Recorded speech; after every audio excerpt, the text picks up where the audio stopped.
You're listening to the Corbett Report.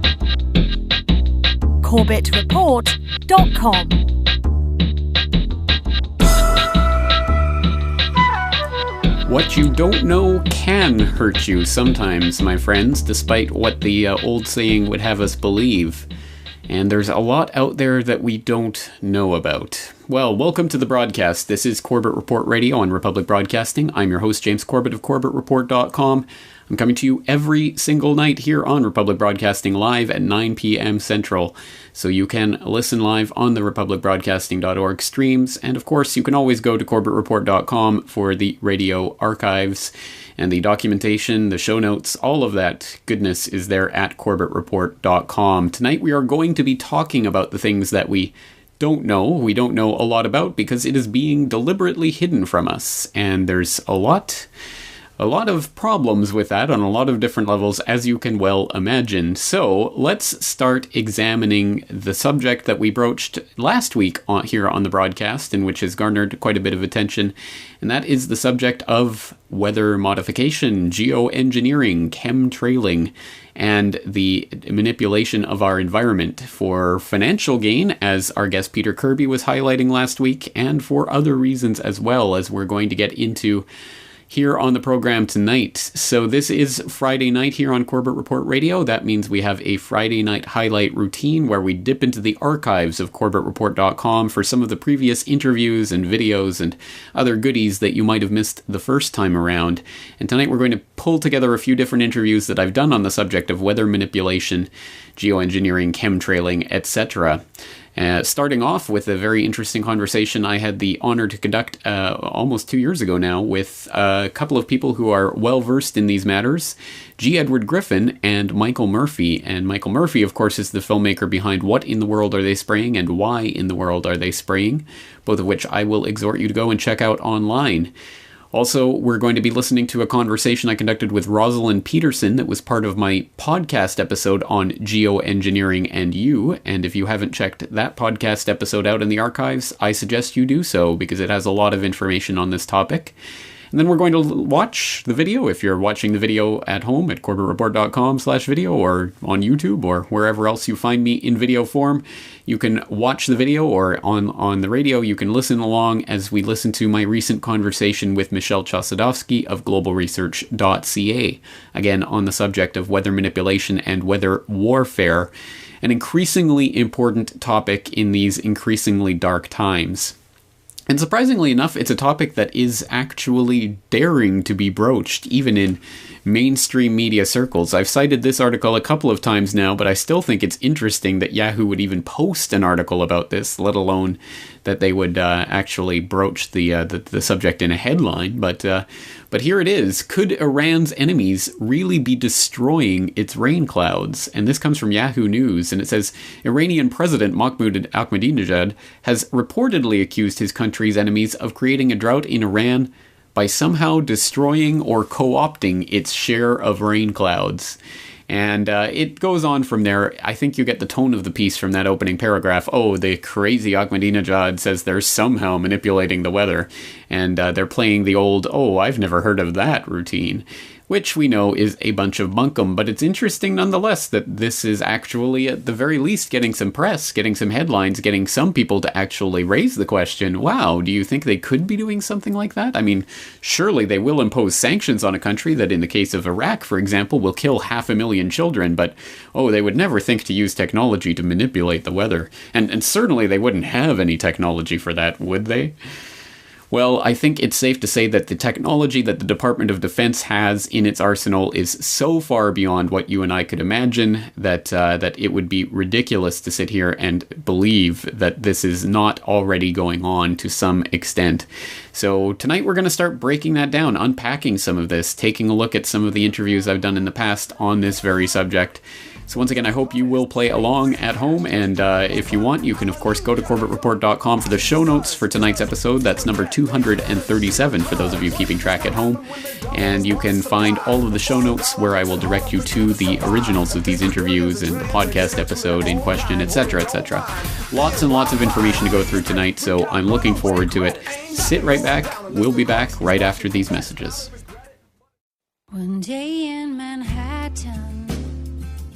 Welcome. This is James Corbett of CorbettReport.com. It's the 1st of October 2012, and today we're joined on the line once again by our old friend Professor Michel Chossudovsky of globalresearch.ca, all the way on the line from my home and native land of Canada. Professor Chossudovsky, always a pleasure to have you on the program. Thanks for joining us again.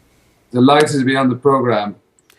All right, well, tonight I wanted to start talking about a subject that is something that not a lot of people think of. It's not in the forefront of a lot of people's minds when we're talking about some of these events like warfare and the possibility of warfare in various parts of the globe.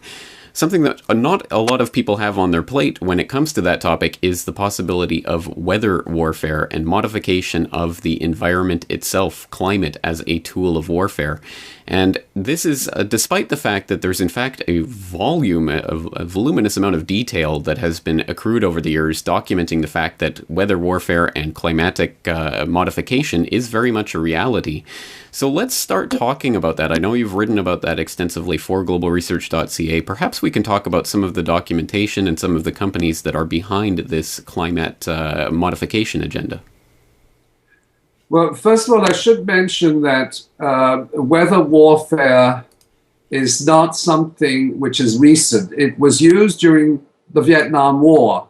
Cloud seeding techniques which were intended to block enemy supply lines. But in the course of the 1990s, it has become increasingly sophisticated. And I'm referring to the development, what is called the High Frequency Active Auroral Research Program, HAARP, which is based in Gakona, Alaska, which is a system of high frequency antennas directed to the outer atmosphere, and which then can be used to trigger climatic instability in different parts of the world, as well as disrupt communication systems. We talk about ENMOD, environmental modification techniques for military use. Now, these techniques of climatic modification are, if we can trust military documents and statements of the US Air Force, they are fully operational. But there's absolutely no evidence. There are suspicions, of course.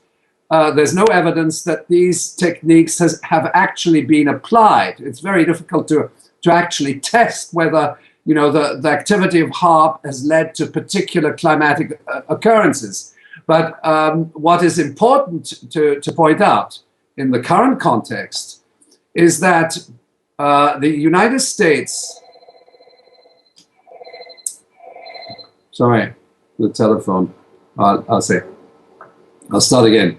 I think what is important to point out is that the United States, as well as Russia, have these capabilities, but particularly the United States in relation to HAARP, and they have acknowledged that they intend to use these technologies of weather modification, which can trigger floods, hurricanes, droughts, earthquakes, against enemies, namely, in the present context, Syria, Iran, North Korea, China, Russia, okay? And they explicitly state that these weather modification techniques have both offensive as well as defensive applications and can be used for deterrence purposes. In other words, we are in presence of something which is very diabolical. I consider this to be the ultimate weapon of mass destruction. Why? Because it can destroy the agricultural system. It can destabilize the national ecology, the environment. It can disrupt communications networks. It can destabilize an entire national economy. And in the present context of asymmetrical warfare and the use of non-conventional weapon systems, which has been proposed, in fact, by the U.S. Administration, I would suspect that weather warfare is part of the agenda. Nobody talks about it. Unfortunately, scientists are absolutely mute on the subject. The meteorologists, I'll say that again, scientists are mute on the subject.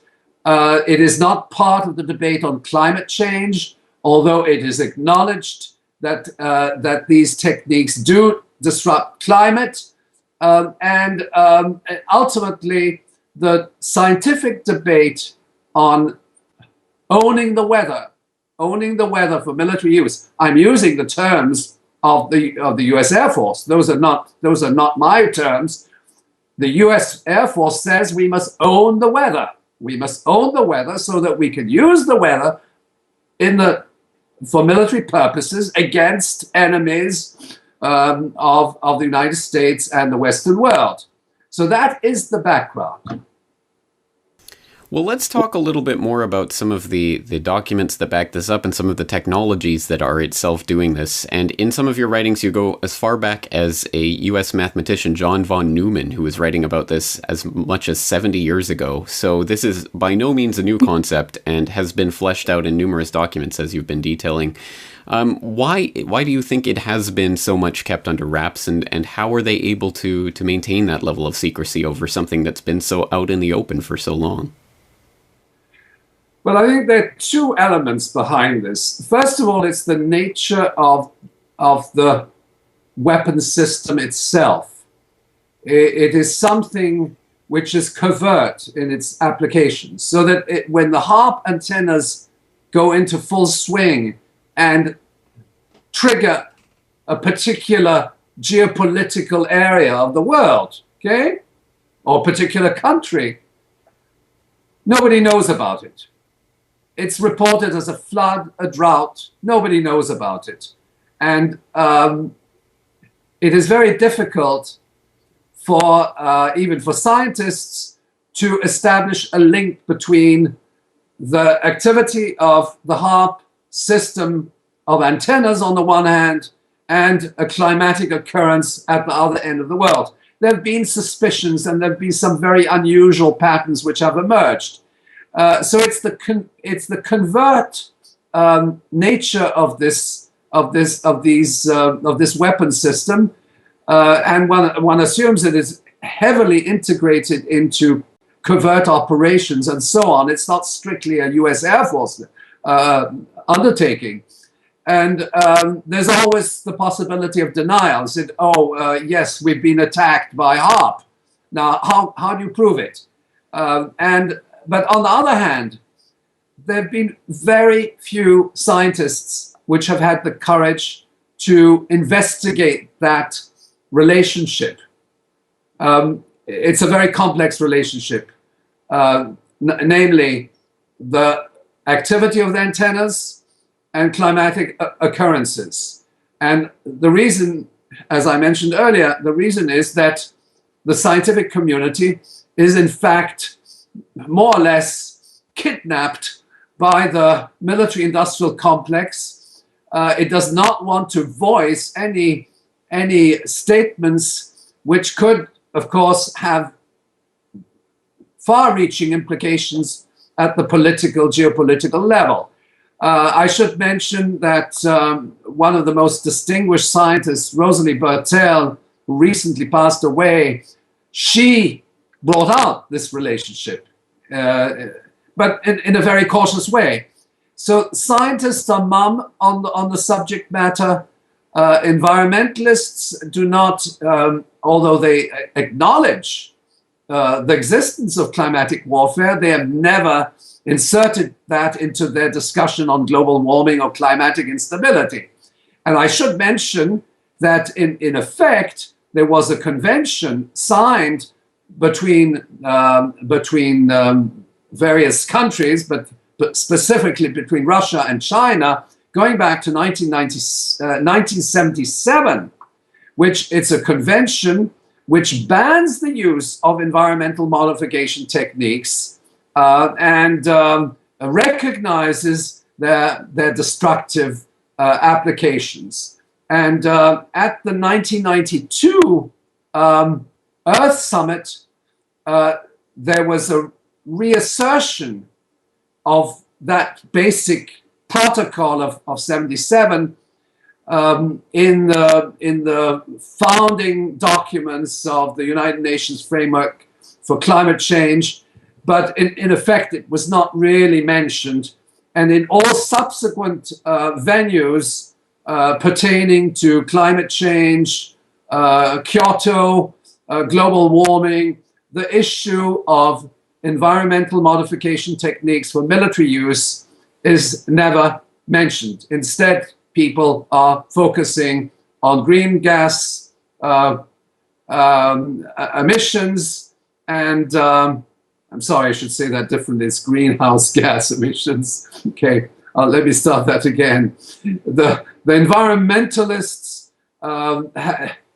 acknowledge the existence of these military technologies, but they are more concerned with CO2 emissions and their impact on global warming, and consequently, the whole debate on climate change, in effect, is somewhat complicit of the military agenda.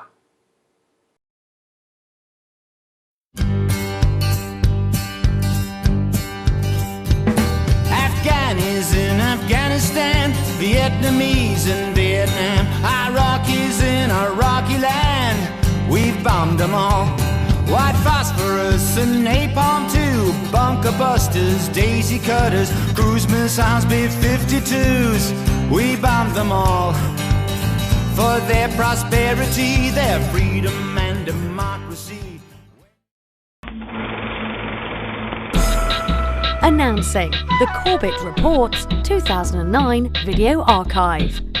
Over 90 minutes of never-before-seen interviews and classic video reports, including These major actors, a handful of financial institutions, are picking up the real economy at rock-bottom prices.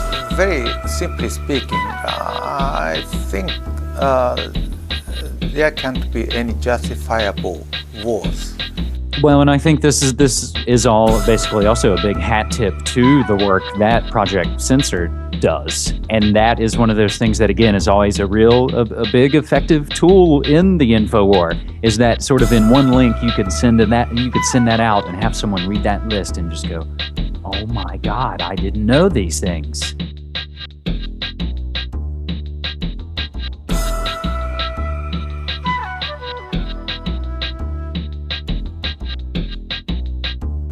It's a simple decision to make, but one that we must make quickly before the argument can be spun away and environmentalism can go back to business as usual. And I didn't like what I saw from an emotional standpoint and from a scientific standpoint, from just the physics of watching the pulverization of these buildings. Well, they came out and said, look, this report is not to be used for policy. But then they set up the summary for policymakers. The absolute contradiction of that. I've always considered myself to be politically motivated and politically interested, but it wasn't something that I think defined my life in the way that it does now. The Corbett Report 2009 Video Archive. Available now on DVD. Buy your copy today at corbettreport.com.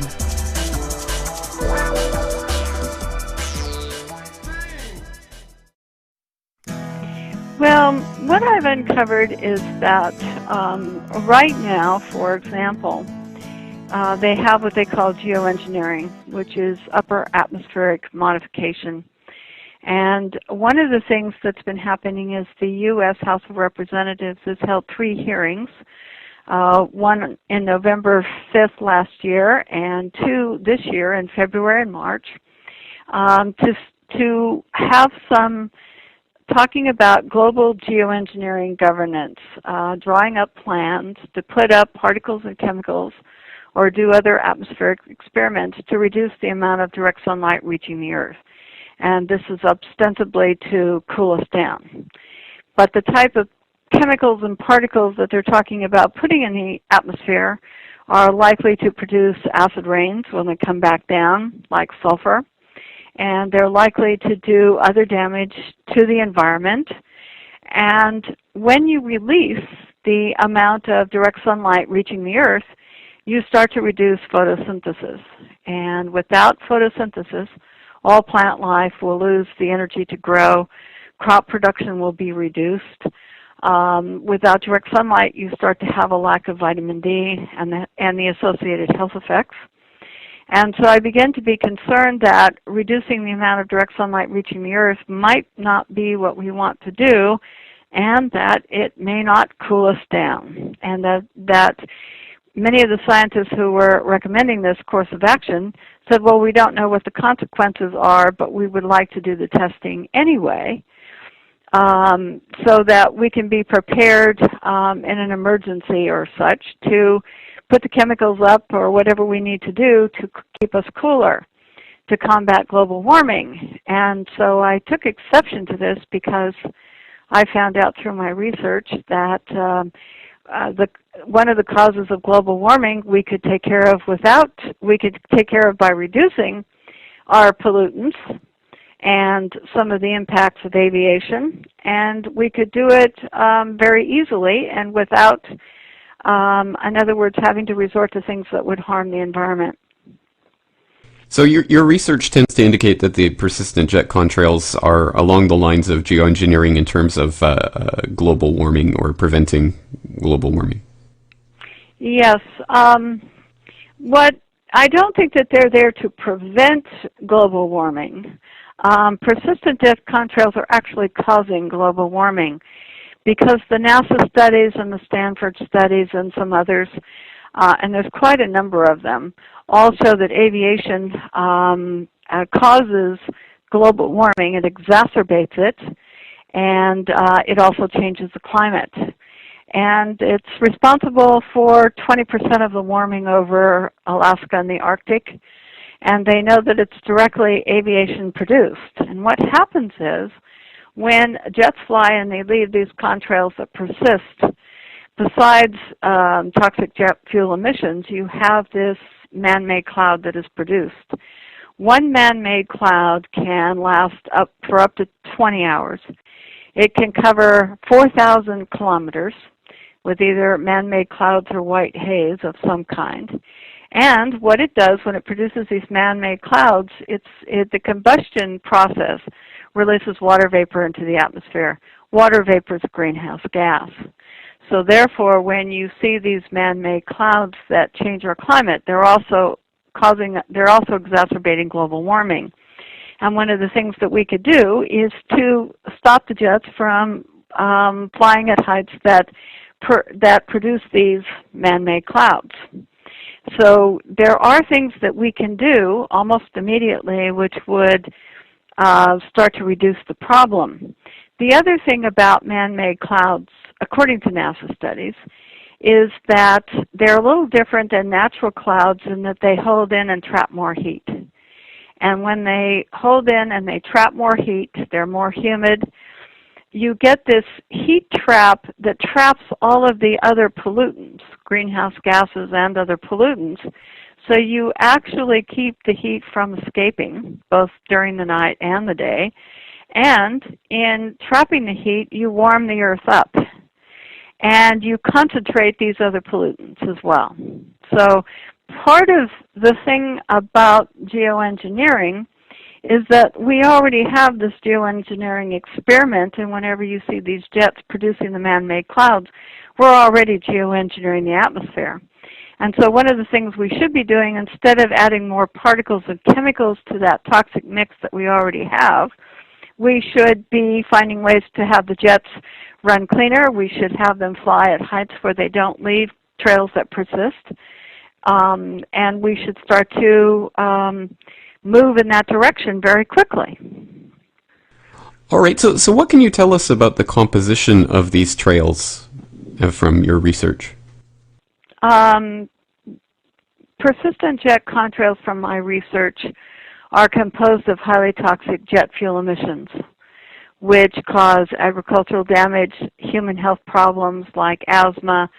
The EPA reports on subsonic jet fuel emissions is quite clear that there's carcinogens in them, that jet fuel is probably, I would judge from their reports, much more toxic than automobile exhaust, and that they release soot and other particles. So the plume, even though it looks light, is loaded with jet fuel emissions that are highly polluting.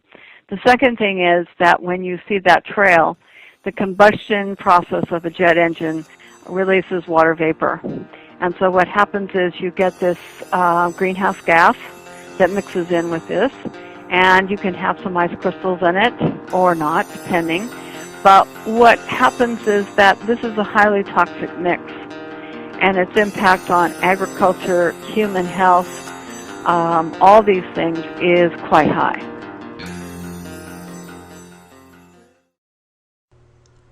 This is James Corbett of CorbettReport.com, and it is the 27th of July here in Japan. Joining me on the line today is filmmaker Michael J. Murphy and legendary researcher and author G. Edward Griffin, who are currently combining forces to create a new documentary about the ongoing stratospheric aerosol geoengineering campaign, commonly known as chemtrailing. And that documentary is called What in the World Are They Spraying? And the trailer is widely available online. Gentlemen, thank you very much for joining me today. Well, thanks for inviting us, James. Yeah, thanks, James. An honor to be on your program to talk about this important issue. Well, it is definitely an honor to have you here because this is an extremely important issue. So, Michael Murphy, let's start with you. Why don't you tell us about how you came to start working on this project with Mr. Griffin and what prompted you to take up this subject in particular? Well, it was real interesting because, like most people, the first person that told me about the aerosol spraying, I really thought that they were completely crazy. But a couple months later, somebody had actually pointed it out and showed me a plane spraying aerosols into the sky. So naturally, I began to research this on the internet and developed a curiosity. But what really had propelled me into becoming more and more interested was back in February, where there was a geoengineering conference in San Diego, which I had attended, and I wanted to learn more about these programs. And for 3 days, geoengineers proposed their programs of stratospheric aerosol geoengineering, which essentially were programs to spray 10 to 20 million tons of aluminum and barium into the upper atmosphere for what they said was the stated goal of cooling the planet, which is very shocking because during that meeting I had learned actually, how damaging both aluminum and barium, and we can talk a little more about that further into the program, about the toxicity, both not only to human health but also to ecosystems.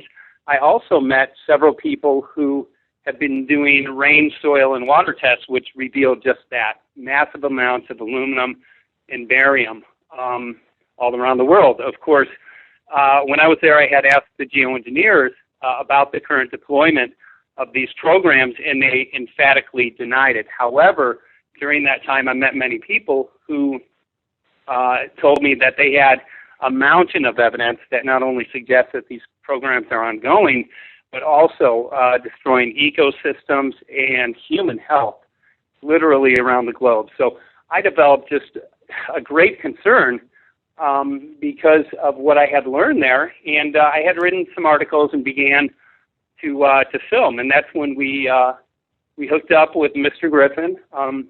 We actually went over to his house to interview him on a different subject. And I said, Ed, can I talk to you about an issue commonly called chemtrails? And he said, I'm interested in that subject. So we started talking, and I kind of shared with him what we had found, which was very shocking. And he said, this is not good. He said, I'd like to get involved with this project if I could. And that's pretty much how we came together. So what prompted you to go to Mr. Griffin in the first place? Well, it was not on the issue of geoengineering. We were just doing some interviews for a different project. So we obviously had seen a lot of his work, not only on many of the different documentaries, but also his deep intellectual work on books such as The Creature from Jekyll Island. So it was an honor to come out and to interview him about some of those issues. So it was really, just the respect that we had for both he and his work that prompted us to go out there. Well, I can certainly understand that. Obviously, G. Edward Griffin brings a lot of respect with him from a lot of people who do know his other work on things like the Federal Reserve. So Mr. Griffin, what really was your interest in the chemtrailing issue, and how long have you been exploring this? Well, I guess the honest answer to that is that my interest began probably around 10 years ago when I started to observe it in the sky. I thought, what in the world are they spraying? And it was amazing to me from the very get-go how many people could look up in the sky and either not see the spraying at all, not notice it, and it was so obvious, or if they did see it, they were perfectly content to accept the explanation that it was just normal jet trails, vapor trails. And to me, it seemed so absurd that that anybody could believe that when you compared real jet trails, which I've been watching all my life. They're little tiny vapor things that travel along behind the aircraft, don't last probably more than maybe half a mile behind the aircraft, and then they are absorbed back into the atmosphere. And then you compare that with these vaporous trails that spread all over the sky, and within an hour or two they've milked up the skies. You can hardly see the sun. What do you mean? How can you believe that is just a plain jet trail? So I became kind of curious not only about the jet trails, but I became curious about the way in which people can be convinced of something that is so obviously not true, simply because they heard it on the television or they hear it from some authority. And so I was in a state of somewhat I guess you'd say anger about that, and great disappointment in the human race that so many people could swallow this line. And then I thought that surely somebody who will do a great expose on this, somebody better qualified than I. I was tempted at one time. I thought, no, there are plenty of engineers and pilots and scientists who should tackle this. Well, the years went by, and there really wasn't anything of definitive on this study. So when Mike and Paul showed up at my house that day, and they were already determined to do something with it, and they apparently had the skills to do it, I thought, well, isn't this an opportunity to jump on board and see if I can help? So it was a thing that grew over many years, James. Right. Well, that's very interesting, because I have almost the exact same reaction to the way that people are able to convince themselves that what they're seeing is completely normal and usual. And I remember at one point trying to point out to someone that what we were seeing was not cloud, and that we had just watched the sky be painted over, but they were just unable to see that. And I think that is one of those frustrating things that really makes you question people's ability to understand something of this size and magnitude. So that's why I think this documentary is so hotly anticipated, and everyone is looking forward to it. And just on that note, I understand that we can get some information about this from truthmediaproductions.com, but is there a website for this documentary specifically? Well, there isn't one really that's up and functioning yet. There will be, of course, as soon as the production is available. But anyone who wants to learn as much as we already have about it and wants to get online and be notified when the video is finally released, they can come to our Reality Zone website. That's pretty easy to remember. It's realityzone.com. And the minute you get there, one of the big advertisements, one of the big panels that'll be right there on screen is a notification about becoming an angel, is how we say it. We were looking initially, and still are looking for people to help us finance this project, and we've been very, very happy with the positive response we've received. If it hadn't been for people from all over the world helping us out financially, there's no way that we could have, put this production together as quickly as we have been. But other than that, people can come online, see what we have already published about it, and be ready to receive a notice when the DVD is finally released. So that's realityzone.com. I certainly hope people will check that out and think about becoming an angel investor in this, because it is so important that people do support the documentary filmmakers who are not being funded by major corporations. So on that note, Michael Murphy, I understand you've been working on this for quite some time. How much footage do you have, and how many interviews have you conducted? Oh my God, we literally have hundreds of hours of footage. We've conducted, I would say, roughly about 60 different interviews, and this comes from just a wide range of professionals, physicians, scientists, people who are really qualified to talk about what we're finding. What we're finding, can I go into that, James? Absolutely, please do. Yeah, it was interesting because, again, I'm going to go back to geoengineers models, which were proposing dumping 10 to 20 million tons of aluminum and barium into the atmosphere.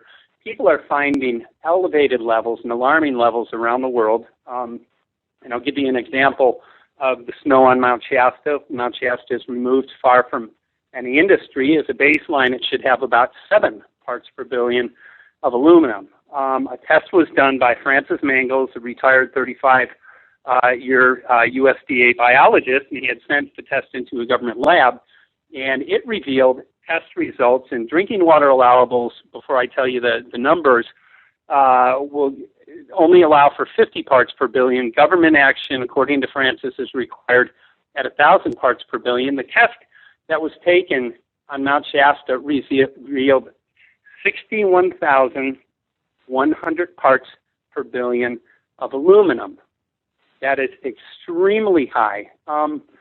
And I want to say that because I want to go into this. Aluminum is very toxic, both to human health, and God, for the past 7 years, we've seen an incredible increase in aluminum-related illness. It's going through the roof, such as Alzheimer's and many different neurological disorders.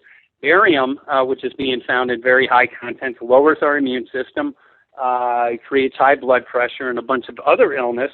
And the real thing that we had initially started finding was in Northern California, as well as around the world, they're starting to see a die-off in the forests, and insects are dying, amphibians are dying. So when we went up to Northern California, that was one of the many different locations that we went to in filming this, and had spoken to many professionals. They had started testing, and what they found that the pH of their soil was at a minimum 10 times the normal pH. So they began asking questions, why is the pH changing? And what they found was massive amounts of free-form aluminum. Free-form aluminum, when it falls into soil, will increase the pH. Now, in most soils, it will increase the pH. A lot of plant life and a lot of forests require an acidic soil to grow. So they believe, without a shadow of doubt, because it's what they're finding in the rain, and there is a correlation between when trails are present and when they're not. When they're not, these levels seem to come down a little bit, that this is the cause of the mass die-off that they're seeing. And with that being said, we can talk a little more, perhaps later, about the aluminum-resistant seed that's the patent is owned by the USDA, and that's very scary in itself. In fact, that was exactly what I was going to bring up with you. Of course, we saw Monsanto very recently talking about adding aluminum resistance genes to certain subsistence crops, and it is extremely interesting that that comes along just as aluminum levels are exploding in soils. Yes, yeah, it's really... One could get pretty suspicious about that, but of course that's not conclusive. I think the research that Michael and Paul have done shows that there are parts of the world where the soil is naturally rich in aluminum, and it's considered to be low yield or low productive soil. And so therefore Monsanto and other seed producers can logically claim, well, they're just developing the aluminum resistant crops for those parts of the world. But, those of us who have been watching Monsanto for these years have a very highly raised eyebrow over the whole thing.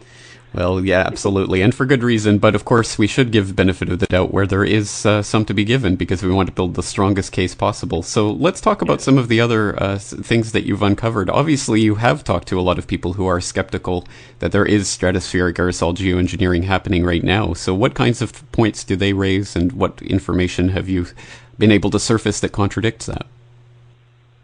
Well, I mean, there's literally a mountain of evidence coming up around the world that these programs, A, are real, and B, a threat to human health and ecology. Now, we've spoken to a lot of people who want to always go back to NASA science about contrails, and they talk about how contrails can change depending on the humidity and the level and these different weather conditions, which, it might be true, but they never address the fact about aerosol spraying. They always come back to contrails. And I always tell them this: I believe in contrails. I've believed in contrails my entire life. I don't refute that contrails are real. However, what we are seeing and what we're finding, I mean, it's really hard to cover up the mass contamination that's been found around the world, and they cannot address that issue.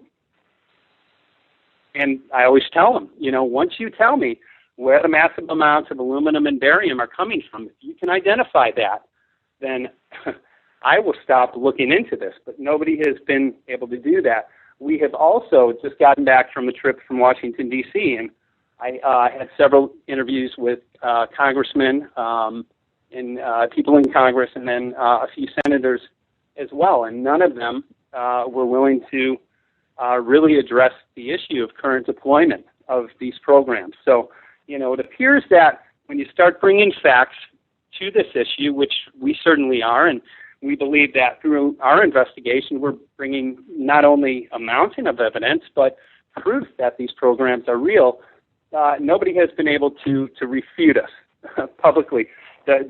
Now, we have had critics in many different websites who appear to be pro-contrail and criticize a lot of our work. Ed and I have made efforts to contact these people to get them to interview with us, and all of them up to date have wished to remain anonymous. So that draws a lot of skepticism about their credibility as well.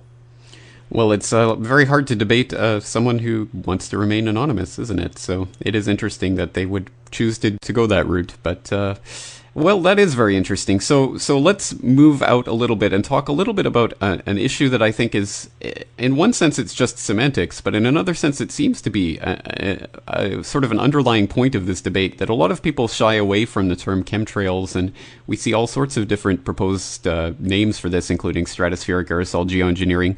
To what extent do you think that that's merely a semantic debate, and to what extent does that actually go to the root of defining what it is we're facing? Well, I'll address that one. I think it's primarily semantic, because it's really basically the same thing. It's just that I think what they're trying to do, James, is hang sort of a negative aura to the word chemtrails, to make it sound as though anybody who even uses that word is a little bit wacko. I think they're trying to do that. They're not succeeding, but I think they'd like very much to do that. I don't really care what you call it. The fact is that you can look up in the sky and you can take the measurements of what's falling out of the sky, and you can see that those are chemtrails. So, yeah, I think it's semantic primarily.